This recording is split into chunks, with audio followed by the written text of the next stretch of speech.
গ্রামাঞ্চলের স্বাস্থ্য সেবা কেন্দ্রের সবচেয়ে বড় সমস্যা হচ্ছে ডাক্তার আছে তো প্রযুক্তি নেই, এবং প্রযুক্তি আছে তো টেকনিশিয়ান নেই। এই যে সমন্বয়হীনতাটা, এটার জন্য আসলে আমাদের সাধারণ মানুষজন চিকিৎসা সেবা থেকে বঞ্চিত হচ্ছে। দর্শক, জেডিপি ভিউজে আপনাদের সাথে আছি আমি তিথি হালদার, এবং আমাদের সাথে আলোচনায় আছেন জাস্টিস এন্ড ডেভেলপমেন্ট পার্টির চেয়ারম্যান মোহাম্মদ দেলোয়ার হোসেন। কেমন আছেন আপনি? জি, ভালো আছি। আপনারা ভালো আছেন? হ্যাঁ, আমিও ভালো আছি। তো এই যে সমন্বয়হীনতাটা, এটা আসলে আমরা কিভাবে কভারেজ দিতে পারি? ধন্যবাদ দিদি হালদার। চমৎকার বলেছেন যে আমাদের গ্রাম অঞ্চলে স্বাস্থ্য সেবায় সবচেয়ে বড় অন্তরায় যে বিষয়টা, এটি হচ্ছে যে গ্রাম অঞ্চলে স্বাস্থ্য কেন্দ্র আছে, উপজেলা হেলথ কমপ্লেক্স আছে বা জেলা লেভেল হসপিটাল আছে। এখানে দেখা যাচ্ছে ডক্টর আছে, কিন্তু চিকিৎসার জন্য যে সরঞ্জামাদি দরকার, যে মেশিনপত্র দরকার, এটা পর্যাপ্ত সুবিধা নাই। আবার কোথাও হয়তো এই সকল সরঞ্জামাদি আছে, অত্যাধুনিক যন্ত্রপাতি আছে, কিন্তু এই যন্ত্রপাতি পরিচালনা করার জন্য আমাদের যে পর্যাপ্ত টেকনিশিয়ান দরকার, এই টেকনিশিয়ান নাই। যেমন একটা ছোট্ট এক্সাম্পল আমি আপনাকে বলি, যে আমরা যদি আজকে একটা জেলা লেভেলের হাসপাতালে যাই, বেলা 2টার পরে দেখা যাবে যে ওখানে কোনো টেকনোলজিস্ট নাই, অর্থাৎ প্যাথোলজিক্যাল, বায়োকেমিস্ট্রি বা অন্যান্য যে পরীক্ষা নিরীক্ষা, রোগ নির্ণয়ের জন্য যে পরীক্ষা নিরীক্ষা করার জন্য যেসব টেকনিশিয়ান প্রয়োজন, এটা বেলা 2টার পরে থাকে না। তো এখন যদি 2টার পরে কোনো পেশেন্ট একজন ডক্টরের কাছে যায়, যেহেতু ডক্টরের ডিউটি থাকে ওখানে 24 ঘন্টা, এটা থানা লেভেলের হসপিটালও ডক্টর 24 ঘন্টা থাকে, জেলা লেভেলের হাসপাতালও 24 ঘন্টা থাকে, কিন্তু আমাদের রোগ নির্ণয়ের জন্য যেই ধরনের পরীক্ষা নিরীক্ষার প্রয়োজন, এই পরীক্ষা নিরীক্ষার সেই ব্যবস্থাটা 24 ঘন্টা থাকে না। থাকার পরে যেই সমস্যাটা হচ্ছে, এটা হচ্ছে যে একজন ডক্টরের কাছে একজন লোক একটা জ্বর নিয়ে গেল। আপনার এই জ্বরটা বিভিন্ন ধরনের জ্বর হতে পারে, আপনার কানা জ্বর হতে পারে, ডেঙ্গু জ্বর হতে পারে, টাইফয়েড ফিভার হতে পারে, করোনার জন্য জ্বর হতে পারে, চিকুনগুনিয়া হতে পারে, হ্যাঁ, ম্যালেরিয়া জ্বর হতে পারে, ফাইলেরিয়া হতে পারে। তো উইদাউট ইনভেস্টিগেশন একজন ডক্টরের পক্ষে এপ্রোপ্রিয়েট চিকিৎসা দেওয়া কিন্তু তার পক্ষে সম্ভব না। এখন মনে করেন একটা শিশু বাচ্চাকে নিয়ে তার মা বাবা নিয়ে আসলো দুপুর 2:30টার সময় বা বিকাল 4টার সময়। সে যখন আসলো, তার ক্লিনিক্যাল বিভিন্ন সাইট দেখে একজন ডক্টর হয়তো তাকে ইনভেস্টিগেশন দিল এবং তাকে চিকিৎসাপত্র দিল। তো চিকিৎসাপত্র দেওয়ার পর যখন বললো যে স্যার, এই চিকিৎসার যে আমাকে যে ইনভেস্টিগেশন গুলি দিয়েছেন, বা ব্লাড টেস্ট দিয়েছেন বা ইউরিন টেস্ট দিয়েছেন, এগুলি কোথায় করব? তো ডক্টর স্বাভাবিকভাবে বলতে হবে তাকে, বাধ্যতামূলক, যে আপনি যেখানে খুশি সেখানে পরীক্ষা করান, কিন্তু আমাদের হসপিটালে করা থেকে আবার আগামীকাল সকালে আসতে হবে। তো কেউ তো তার সন্তানকে নিয়ে আগামীকাল সকাল পর্যন্ত বসে থাকবে না, প্রশ্ন ওঠে না। কারণ বাংলাদেশের মানুষের একটা হ্যাবিচুয়েট আছে যে যতক্ষণ পর্যন্ত দেয়ালে পিঠ না থেকে ততক্ষণ ডাক্তারের কাছে যান না, ছোটখাটো অসুখে কখন ডাক্তারের কাছে যান না। এতে আমাদের প্রবলেমটা কি হচ্ছে, যে ওই পেশেন্টের লোক প্রাইভেট ডায়াগনস্টিক সেন্টারে যাচ্ছে, যেতে যেতে ওই ডাক্তারকে বিভিন্ন ভাবে ব্যাড কমেন্ট করছে, যে সে তো ওখান থেকে কমিশন খাবে, হ্যান ত্যান। আসলে কিন্তু আমার ডক্টর ভালো, ডক্টর সৎ মানুষ, কিন্তু আমার যে একটা সমন্বয়হীনতা আছে, যে আমি এখন এই সরকার হোক আর এর পূর্বের সরকার হোক, তারা যদি এই জিনিসটা চিন্তা করতো যে একটা থানা লেভেলে 24 ঘন্টা আমাকে পরীক্ষা নিরীক্ষার সার্ভিস দিতে হবে, আমাকে এমআরআই মেশিন থাকতে হবে, ওখানে আল্ট্রাসাউন্ড মেশিন থাকতে হবে, আমাকে এক্সরে মেশিন থাকতে হবে, আমাকে ওখানে আইসিইউ ব্যবস্থা করতে হবে, এনআইসিইউ ব্যবস্থা করতে হবে, এই সুযোগ সুবিধাটা যদি থানা লেভেলে পর্যাপ্ত থাকা হতো, ব্যবস্থা হতো। তার চেয়ে আরেকটা বড় জিনিস যেটা হচ্ছে, আপনি হয়তো দেখে থাকবেন যে অনেক ডক্টররা থানা লেভেলে পোস্টিং নিতে চায় না, তারা যেতে চান না। তাদের যেতে না চাওয়ার পিছনে কারণটা কি? একটা প্রধান কারণ হচ্ছে, যেমন সে ডক্টর হয়েছে, ডেফিনেটলি সে ক্লাসের একটা বেস্ট বয় ছিল, হ্যাঁ, কোনো সন্দেহ নেই, ভালো স্টুডেন্ট ছিল। তো সে তো স্বাভাবিকভাবে চিন্তা করবে তার সন্তানরাও ভালো কিছু করুক। তো একজন ডক্টর বা থানা হেলথ কমপ্লেক্সের যিনি চিফ ডক্টর বা টিএইচও বা ইউএচএনএফ কি বলে আমি জানি না ঠিক, মানে সে যদি 25 BCS এর এখন যারা আছে তারা হয়তো থানা লেভেলের হেড অফ দ্য ডিপার্টমেন্ট বা হেড ডক্টর হিসাবে আছে বা কনসালটেন্ট হিসাবে আছে, কিন্তু তার চেয়েও পরের বিসিএস এ যারা আছে তারা কিন্তু থানার টিউনো।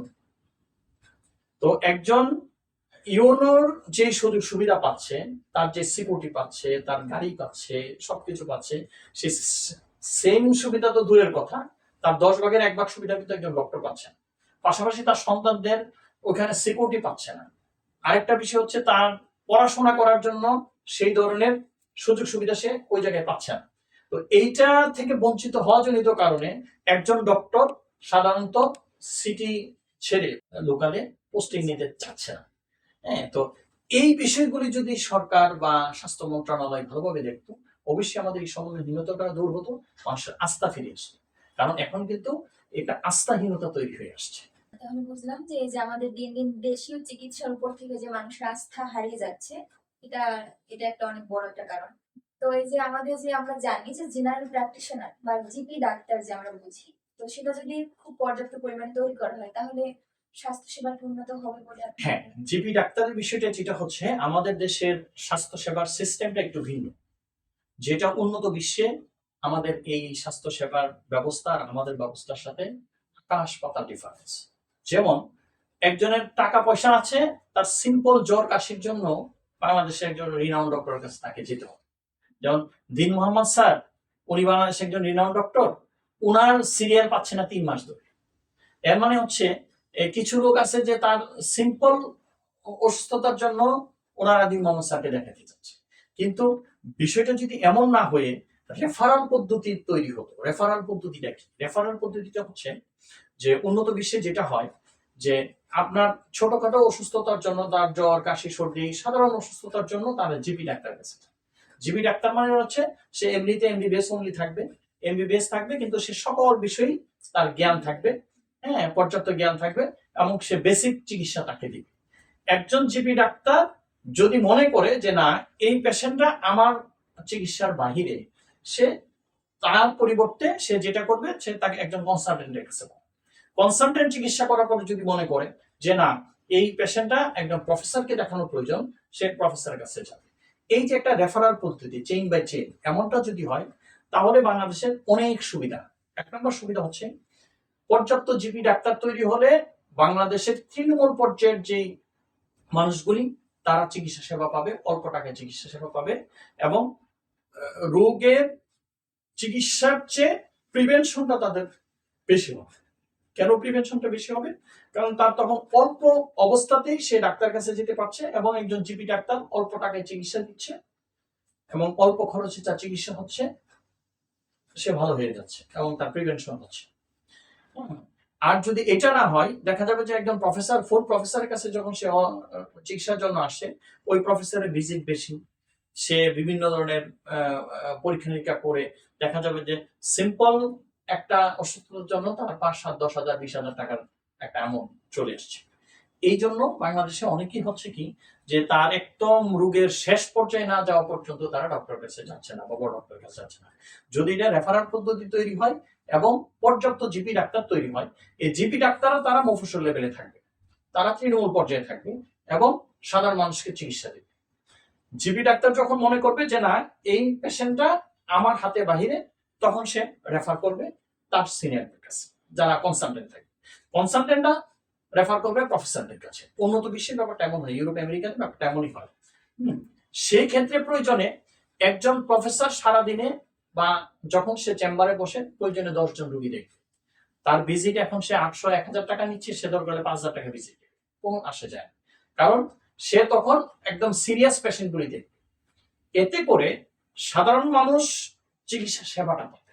অর্থাৎ এই মুহূর্তে দিন মোহাম্মদ স্যারের একজন সিরিয়াস রোগীর, দিন মোহাম্মদ স্যারের চিকিৎসা দরকার, কিন্তু দেখা যাচ্ছে যে প্রফেসর এম এ কে আজাদ চৌধুরীর কাছে একজন সিরিয়াস পেশেন্টের চিকিৎসা দরকার। সিরিয়াস পেশেন্ট সিরিয়াল পাচ্ছে না, কিন্তু একজন সিম্পল পেশেন্টও ওই জায়গায় গিয়ে ভিড় জমাচ্ছে। এইটা হবে না। এটা না হয়ে সাধারণ মানুষের চিকিৎসা সেবাটা আরো বেটার। রিসেন্টলি নার্সিং এ পড়ার জন্য অনেক ছেলেমেয়েরা অনেক বেশি আগ্রহ প্রকাশ করেছে। বেশ কিছুদিন আগেও মানুষ এটাকে ভালো চোখে দেখতো না। তো আপনি এই বিষয়ে কি মনে করেন? ধন্যবাদ তিথি হালদার। বর্তমানে আমিও দেখতে পাচ্ছি যে প্রচুর ছেলে মেয়ে নার্সিং পেশাতে আসার জন্য চেষ্টা করছে এবং এর জন্য পড়াশোনা করছে। শুধু তাই নয়, নার্সিং পেশাতে যাওয়ার জন্য প্রচুর কোচিং সেন্টারও রিসেন্টলি তৈরি হয়েছে। একটা দেশে তখনই ওই বিষয়ের উপর কোচিং সেন্টার তৈরি হয় যখন এই বিষয়ে মানুষের আগ্রহ পরিমাণটা বেশি থাকে। যেমনটা আপনি বলছিলেন যে কিছুদিন আগেও মানুষ নার্সিং পেশাটাকে ভালো চোখে দেখতো না। কিছুদিন আগেও নার্সিং পেশাটাকে ভালো চোখে না দেখার পিছনে প্রধান কারণ ছিল, আমার কাছে যেটা মনে হতো যে নার্সিং পেশায় বা একজন ডক্টরও কিন্তু 24 ঘন্টা ডিউটি করতে হয়। 24 ঘন্টা বলতে বাই রোটেশন, যে morning shift, Morning. Evening shift, night shift, হ্যাঁ, এই ধরনের ডিউটি করতে হয়। তো যেহেতু নার্সিং পেশাতে বেশিরভাগ নারীরাই যেত, তো একজন নারী রাতের বেলা বাহিরে থাকাটা, এটা অনেক পরিবার ভালো চোখে দেখতো। এটা মেবি একটা পার্ট ছিল, কিন্তু দিন দিন মানুষের মন মানসিকতা চেঞ্জ হয়েছে, মন মানসিকতা পরিবর্তন হয়েছে, এবং নার্সিং পেশাটা একটা শুধু সম্মানজনক পেশা আমি বলবো না, এটা একটা সবের কাজ আমি বলতে চাই। অবশ্যই। যেমন আমি একটা ছোট্ট এক্সাম্পল দিচ্ছি, যে ধরুন আপনি রাস্তায় যাচ্ছেন, একটা মানুষই অসুস্থ হয়ে পড়ে যাক বা একটা প্রাণী আহত হোক, আপনি যখন ওই প্রাণীটাকে বা ওই মানুষটাকে সেবা দিয়ে তাকে সুস্থ করছেন বা হাসপাতালে নিচ্ছেন, তো দেখা যাবে যে কাজটা শেষ করার পরে আপনার মনের মধ্যে মনের অজান্তে একটা প্রশান্তি কাজ করছে। তেমনি একটা হসপিটালে একটা ওয়ার্ডে কমপক্ষে 40 থেকে 50 জন পেশেন্ট থাকে। একটা ওয়ার্ডে 40-50 জন পেশেন্টের এগেনিস্টে বাংলাদেশে ঢাকা সিটিতে আমরা যেটা দেখি যে টারশিয়ারি লেভেল হসপিটালগুলিতে 2 জন বা 3 জন নার্স ডিউটি করে, এবং রাতের বেলাও 2 জন বা 3 জন নার্স ডিউটি করে। এবং বেশিরভাগ সময় দেখা যায় যে হাসপাতালে যেসব রোগীগুলি ভর্তি থাকে, তার 40 জন পেশেন্টের মধ্যে 10 জন পেশেন্টই হয় সিরিয়াস পেশেন্ট এবং মুমূর্ষু রোগী। তো এই অবস্থায় একজন নার্স যখন এই রোগীদের সেবা দেয়, স্বাভাবিকভাবে সে যখন তার ডিউটি শেষে বাসায় ফিরে যায়, তার মনের মধ্যে একটা এক্সট্রা প্রশান্তি কাজ করে। হ্যাঁ, এই যে আপনি বললেন যে একজন নার্স অনেক পেশেন্ট থাকে, তো আপনার কি মনে হয় নার্সের সংখ্যা কি আরো বাড়ানো উচিত? অবশ্যই নার্সের সংখ্যা আরো বাড়ানো উচিত। শুধু বাড়ানোই উচিত না, যেখানে একটা হসপিটালে একটা ওয়ার্ডে 2 জন বা 3 জন নার্সের ডিউটি, সেই জায়গায় যদি নার্সের পরিমাণটা বৃদ্ধি পায়, এতে আমাদের কত ধরনের উপকার হচ্ছে। একটা হচ্ছে যে পর্যাপ্ত নার্স যারা বেরিয়ে আসছে তাদের কর্মসংস্থান সৃষ্টি হচ্ছে। দ্বিতীয় নম্বর বিষয় হচ্ছে যে পেশেন্টরা তার পারফেক্ট চিকিৎসাটা পাচ্ছে, তার সেবাটা পাচ্ছে। যেমন মানুষ সরকারি হসপিটালের পরিবর্তে কেন প্রাইভেট হসপিটালে যেতে? প্রাইভেট হসপিটালে দেখা যায় যে একটা কেবিনের জন্য অনেক সময় একটা বা দুইটা কেবিনের জন্য একজন নার্স নিয়োগ থাকে, বা যদিও তাদের পরিমাণটা ওই জায়গায় অনেক বেশি থাকে। সেই জায়গায় একজন বা দুইজন পেশেন্টের জন্য একটা নার্স না হয়েও যদি অ্যাটলিস্ট একটা ওয়ার্ডে যেই জায়গায় ধরেন 3 জন নার্স বা 2 জন নার্সের ডিউটি থাকে, সেই জায়গায় যদি 5 জন 7 জন নার্সের ব্যাপার হয়, তাহলে নার্সদের জন্য সুবিধা হয় এবং পেশেন্টরাও সময় মতো তাদের সেই চিকিৎসা সেবাটা, এতে সাধারণ মানুষ বা তৃণমূল পর্যায়ে চিকিৎসা সেবার অবস্থা বেটার হয়। নার্স কম পেশেন্ট বেশি, এই যে মানুষ বলে যে এটার জন্য হয়তো নার্সদের ব্যবহার খারাপ, খুব চিল্লাপাল্লা করছে হসপিটালে গেলে, আপনি কি মনে করেন? এইটা আপনি একটা সুন্দর প্রশ্ন করছেন, এবং এটা সময় উপযোগী একটা প্রশ্ন। যে সাধারণত এই যে একটা কমপ্লেইন, এই কমপ্লেইনটা অনেক রোগীদের থাকে যে এই নার্সদের ব্যবহার ভালো না, নার্সরা সঠিকভাবে কাজ করে না, তাদেরকে ডাকলে পাওয়া যায় না। হ্যাঁ, এই যে একটা কমপ্লেইন, এটা কিন্তু বেশিরভাগ পেশেন্টেরই বা পেশেন্টের যারা কেয়ার গিভার বা পেশেন্টের যারা অ্যাটেন্ডেন্ট থাকে, তাদের এই কমপ্লেইনটা থাকে। আপনি দেখেন, এই যে কিছুক্ষণ আগে আমি যে কথাটা বলছিলাম যে একটা হসপিটালে একটা ওয়ার্ডে কমপক্ষে 40 থেকে 50 জন পেশেন্ট থাকে। এটা যদি আপনি ঢাকা মেডিকেলে যান, একটা ওয়ার্ডে কমপক্ষে 100 পেশেন্ট থাকে, অর্থাৎ 40টা বেড হইলেও বা 50টা বেড হইলে আরো 50টা বেড হচ্ছে ফ্লোরে থাকে। আপনার নার্সের পরিমাণ কিন্তু ওখানে 2 জন আর 3 জন। তো স্বাভাবিকভাবে একজন নার্স কোন পেশেন্টের কাছে আগে যাবে? যে পেশেন্টটা মুমূর্ষু রোগী, তার জীবন যায় যায় অবস্থা, তার কাছে যাবে, নাকি যে মোটামুটি একটু বেটার আছে তার কাছে যাবে? অবশ্যই মুমূর্ষু মুমূর্ষু তার কাছে যাবে। Very good. তো মুমূর্ষু রোগীর কাছে যখন একটা নার্স যাবে, তো ওখানে 40 জন, 50 জন বা 70 জন, 80 জন পেশেন্টের মধ্যে মুমূর্ষুর অবস্থায় থাকে 30 জন। তো 3 জন নার্স তো তাদের পিছিয়ে ঘুরতে ঘুরতে দেখা যাচ্ছে যাদের তুলনামূলক কম, তাদের অ্যাটেন্ডেন্সে গিয়ে নার্সকে ডাকছে।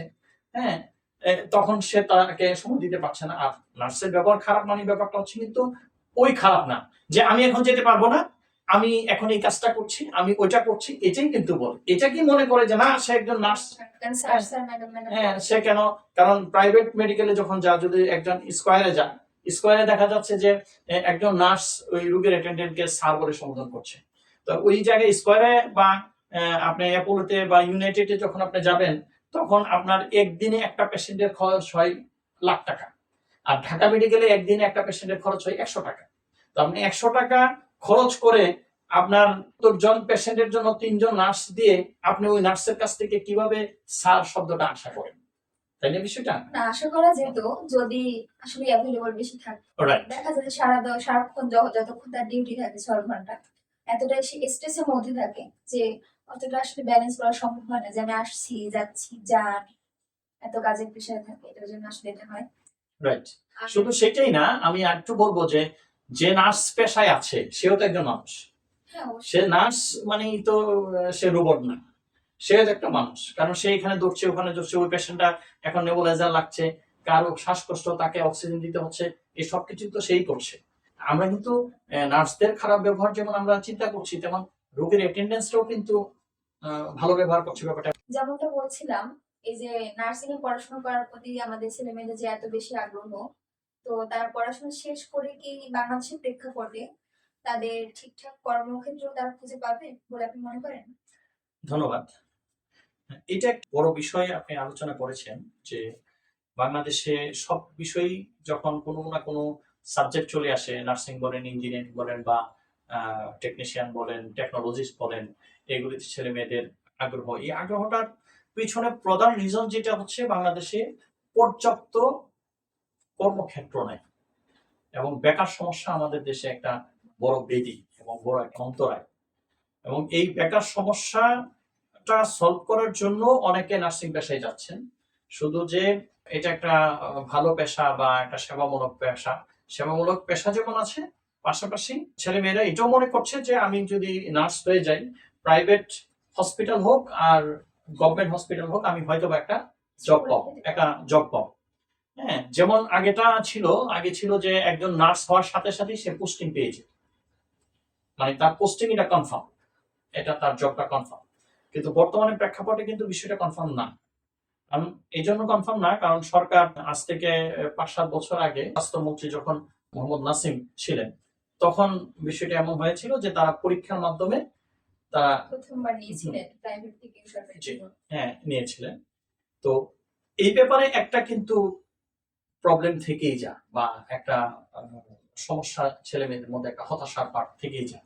তবে এই হতাশা তখনই লাঘব হবে যদি সরকার এই চিন্তাটা করেন যে আমাদের এই রোগীর রেশিও যতটুকু আছে, রোগীর রেশিও অনুসারে আমাদের স্বাস্থ্য সেবা উন্নয়নের জন্য সেই পর্যাপ্ত নার্স, টেকনিশিয়ান, টেকনোলজিস্টকে তাদের কর্মসংস্থানের ব্যবস্থা করবে।